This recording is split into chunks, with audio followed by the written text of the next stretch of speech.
Now here's how you flush your dirty tanks and drain your dirty tanks.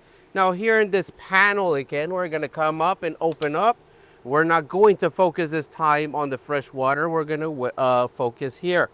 Now this right here is basically to select your tanks. Usually gray is up and black to the side.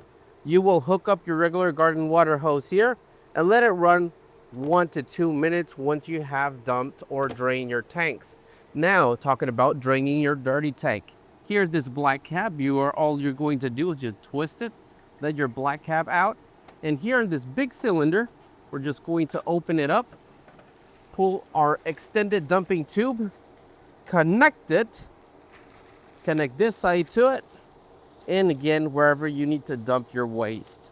When you're going to dump your waste, just make sure you're going to pull this handle outwards and everything should come flushing out of your black tube.